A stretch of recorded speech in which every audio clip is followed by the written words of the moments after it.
ಎಲ್ರಿಗೂ ನಮಸ್ಕಾರ ಸ್ನೇಹಿತರೆ. ಗುರು ರಾಘವೇಂದ್ರ ಕ್ರಿಯೇಷನ್ಸ್ ಕನ್ನಡ ಯೂಟ್ಯೂಬ್ ಚಾನಲಿಗೆ ನಿಮ್ಮೆಲ್ಲರಿಗೂ ಮತ್ತೊಮ್ಮೆ ಸ್ವಾಗತ. ಸ್ನೇಹಿತರೆ, ಇವತ್ತಿನ ಈ ಒಂದು ವಿಡಿಯೋದಲ್ಲಿ ಮಾರ್ಗಶಿರ ಮಾಸ ಮತ್ತು ಪುಷ್ಯ ಮಾಸದಲ್ಲಿ ಬರುವಂತಹ ಧನುರ್ಮಾಸದ ಒಂದು ಪೂಜಾ ವಿಧಾನವನ್ನು ತಿಳಿಸ್ಕೊಡ್ತೀನಿ.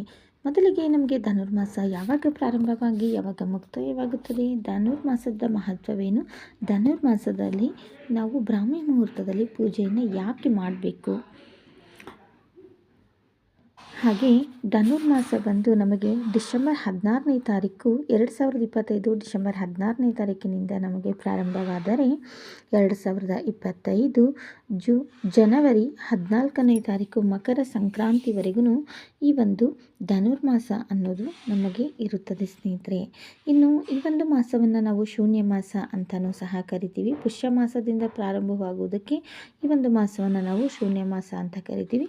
ಆದರೆ ಈ ಒಂದು ಮಾಸ ತುಂಬಾ ಶ್ರೇಷ್ಠ. ಈ ಒಂದು ಮಾಸದಲ್ಲಿ ದೇವತೆಗಳ ಆರಾಧನೆ ತುಂಬಾ ಪ್ರಾಮುಖ್ಯತೆ ಇದೆ ಸ್ನೇಹಿತರೆ. ಅಷ್ಟೇ ಅಲ್ಲದೆ ಶ್ರೀಕೃಷ್ಣ ಪರಮಾತ್ಮನು ಈ ಮಾಸಕ್ಕೆ ದಾನಿ ಅಧಿಪತಿ ಅಂತ ಭಗವದ್ಗೀತೆಯಲ್ಲಿ ತಿಳಿಸಿದ್ದಾನೆ. ಅಷ್ಟೇ ಅಲ್ಲದೆ ಮಾರ್ಗಶಿರ ಮಾಸದಲ್ಲಿ ಮಾಡುವಂಥ ಪೂಜೆಗೆ ಅತ್ಯಂತ ಫಲ ಹೆಚ್ಚಾಗಿ ಸಿಗುತ್ತದೆ ಅನ್ನೋದು ಒಂದು ನಂಬಿಕೆ. ಇನ್ನು ಈ ಒಂದು ಮಾರ್ಗಶಿರ ಮಾಸ ಮತ್ತು ಪುಷ್ಯ ಮಾಸದಲ್ಲಿ ಬರುವಂಥ ಧನುರ್ಮಾಸವನ್ನು ನಾವು ಮಾಸಗಳಲ್ಲಿಯೇ ಶ್ರೇಷ್ಠವಾದ ಮಾಸ ಅಂತ ಸಹ ಕರಿತೀವಿ. ಇನ್ನು ಈ ಒಂದು ಮಾಸದಲ್ಲಿ ಮಹಾವಿಷ್ಣು ಮತ್ತು ಮಹಾಲಕ್ಷ್ಮಿಯನ್ನು ಆರಾಧನೆ ಮಾಡಿದರೆ ಸಕಲ ಇಷ್ಟಾರ್ಥಗಳು ನೆರವೇರುತ್ತದೆ ಅನ್ನೋದು ಒಂದು ನಂಬಿಕೆ. ಅಷ್ಟೇ ಅಲ್ಲದೆ ನಮ್ಮ ಹಳೆಯ ಕಾಲದ ಸಂಪ್ರದಾಯದಿಂದಲೂ ಧನುರ್ಮಾಸವನ್ನು ವಿಶೇಷವಾಗಿ ಆಚರಣೆ ಮಾಡ್ತಾ ಬಂದಿದ್ದೀವಿ. ಬ್ರಾಹ್ಮಿ ಮುಹೂರ್ತದಲ್ಲಿ ಬೆಳಿಗ್ಗೆ ಬೇಗ ಎದ್ದು ಮನೆಯನ್ನೆಲ್ಲ ಕ್ಲೀನ್ ಮಾಡಿಕೊಂಡು ತಲೆಸ್ನಾನವನ್ನು ಮಾಡಿಕೊಂಡು ಮನೆಯಲ್ಲಿ ಪೂಜೆಯನ್ನು ಮಾಡಿಕೊಂಡು ನಾಗರಕಟ್ಟೆ ಅರಳಿ ಗಿಡಕ್ಕೆ ಹೋಗಿ ಪೂಜೆಯನ್ನು ಮಾಡೋದು ಧನುರ್ಮಾಸದ ಒಂದು ವಿಶೇಷತೆ. ಇದು ನಮ್ಮೆಲ್ಲರಿಗೂ ಗೊತ್ತಿರುವಂಥ ವಿಷಯ. ಆದರೆ ಈ ಧನುರ್ಮಾಸದಲ್ಲಿ ಸೂರ್ಯೋದಯಕ್ಕೆ ಮುಂಚೆನೇ ನಾವು ನಾಗರಕಟ್ಟೆಯನ್ನು ಪೂಜೆ ಮಾಡಬೇಕು ಅಂತ ಹೇಳ್ತಾರೆ. ನಾಗರಕಟ್ಟೆ ಅರಳಿ ಮರವನ್ನು ಎರಡನ್ನೂ ಸಹ ಪೂಜೆ ಮಾಡಬೇಕು. ಯಾಕಂತಂದರೆ ಆಕಾಶದಲ್ಲಿ ನಕ್ಷತ್ರಗಳು ಕಾಣುತ್ತಿರುವಾಗ ನಾವು ಮಾಡಿದಂಥ ಪೂಜೆ ಅತಿ ಶ್ರೇಷ್ಠವಾದ ಫಲ ನಮಗೆ ಸಿಗುತ್ತದೆ. ಇನ್ನು ಬೆಳಗಾದ ನಂತರ ಸೂರ್ಯ ಉದಯದ ನಂತರ ಮಾಡಿದಂಥ ಪೂಜೆಗೆ ಯಾವುದೇ ರೀತಿಯಾದ ಫಲವ ಸಿಗೋದಿಲ್ಲ ಸ್ನೇಹಿತರೆ. ಹಾಗಾಗಿ ಬ್ರಾಹ್ಮಿ ಮುಹೂರ್ತದಲ್ಲಿ ಈ ಒಂದು ಧನುರ್ಮಾಸದ ಪೂಜೆಯನ್ನು ನಾವು ಮಾಡಬೇಕು. ಇನ್ನು ವಿಶೇಷವಾಗಿ ಈ ಒಂದು ಮಾಸದಲ್ಲಿ ಮಹಾವಿಷ್ಣು ಮತ್ತು ಮಹಾಲಕ್ಷ್ಮಿಯನ್ನು ಯಾರು ಪೂಜೆ ಮಾಡ್ತಾರೋ ಅವರಿಗೆ ತುಂಬಾ ಒಂದು ಅಧಿಕವಾದ ಫಲ ಸಿಗುತ್ತದೆ. ಇನ್ನು ಒಂದು ತಿಂಗಳು ಪೂರ್ತಿ ಧನುರ್ಮಾಸ ಪೂಜೆಯನ್ನು ಮಾಡೋಕ್ಕಾಗದೇ ಇರೋರು ಕೇವಲ ಒಂದು ದಿನವಾದರೂ ಧನುರ್ಮಾಸದ ಆಚರಣೆಯನ್ನು ಮಾಡಬೇಕು ಅಂತ ಹೇಳ್ತಾರೆ. ಒಂದು ದಿನ ಮಾಡೋದ್ರಿಂದ ಅದು ನಮ್ಮ ಎಷ್ಟೋ ಪಾಪ ಕರ್ಮಗಳು ಕಡಿಮೆಯಾಗುತ್ತದೆ. ಇನ್ನು ಈ ಧನುರ್ಮಾಸದಲ್ಲಿ ಅತಿ ಹೆಚ್ಚು ಚಳಿ ಇರುತ್ತದೆ.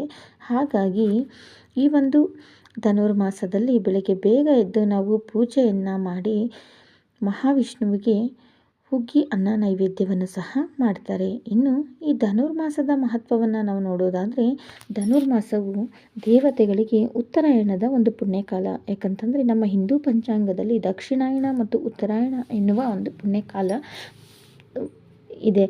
ಆದರೆ ದಕ್ಷಿಣಾಯನದಲ್ಲಿ ಭಗವಂತನು ಯೋಗ ನಿದ್ರೆಗೆ ಜಾರಿರುತ್ತಾನೆ. ಆದರೆ ಉತ್ತರಾಯಣ ಪುಣ್ಯಕಾಲದಲ್ಲಿ ಭಗವಂತನಿಗೆ ಬೆಳಗಿನ ಜಾವ. ಹಾಗಾಗಿ ದೇವತೆಗಳು ಭಗವಂತನನ್ನು ಪೂಜಿಸುತ್ತಾರೆ. ಈ ಸಮಯದಲ್ಲಿ ಭಗವಂತನು ಧನುರ್ಮಾಸದಲ್ಲಿ ಪೂಜೆ ಮಾಡಬೇಕು ಅನ್ನೋದು ಒಂದು ಪದ್ಧತಿ ಸ್ನೇಹಿತರೆ. ಇನ್ನು ಈ ಒಂದು ಧನುರ್ಮಾಸದಲ್ಲಿ ನಮಗೆ ತಿಂಗಳು ಪೂರ್ತಿ ಪೂಜೆಯನ್ನು ಮಾಡೋಕ್ಕಾಗಲಿಲ್ಲ ಅಂದ್ರೂ ವಿಶೇಷವಾದ ದಿನಗಳಲ್ಲಿ ಪೂಜೆಯನ್ನು ಮಾಡಲೇಬೇಕಾಗುತ್ತದೆ. ಅರಳಿ ಮರಕ್ಕೆ ಹೋಗಿ ಪೂಜೆಯನ್ನು ಮಾಡಬೇಕು, ನಾಗರಕಟ್ಟೆಗೆ ಹೋಗಿ ಪೂಜೆಯನ್ನು ಮಾಡಬೇಕು. ಮತ್ತು ಅಷ್ಟೇ ಅಲ್ಲದೆ ಮನೆಯಲ್ಲಿ ಸಹ ಧನುರ್ಮಾಸದ ಪೂಜೆಯನ್ನು ನಾವು ಮಾಡ್ಬೋದು.